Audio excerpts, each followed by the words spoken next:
All right, I have a new Substack piece out. It is entitled, "This is How America Dies," to thunderous applause, which is, of course, a line I've taken from Revenge of the Sith, when she says, this is how democracy dies, but this is much more specific to America. And so I'll read, as usual, the first couple of paragraphs here. This is a longer essay. I've posted a picture here of some of the looting that has gone on in our retail stores. And a lot of our retail stores in America are on the verge of insolvency, a whole bunch of them. I was horrified to discover it's almost like 2008 all over again, and also the banking crisis and so forth. So I cover all of that in here, in addition to the American political situation of America thinking that it's actually going to go to the war against Russia and China. Not going to happen. This country's in no shape for war. The beginnings of the end of the British Empire started with the first Boer War in South Africa in 1880-81.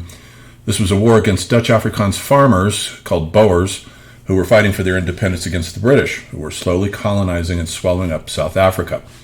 The war ended with the British being badly defeated.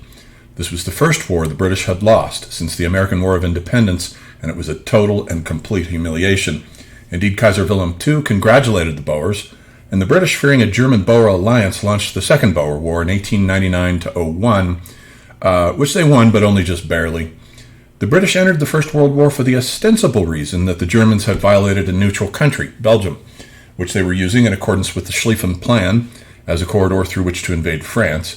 But that reason, as I say, was only ostensible. The real reason was the German snub at the British for losing the First Boer War, which the British, with its imperial, arrogant ego, never forgot. The British, however, were a naval power, not a land power, whereas the Germans had the largest and most powerful land army in the world at that time. Accordingly, the British, throwing in with the French and the Russians, did not fare well against the Germans on land, and so had to call in the outside support of the Americans in order to win the war.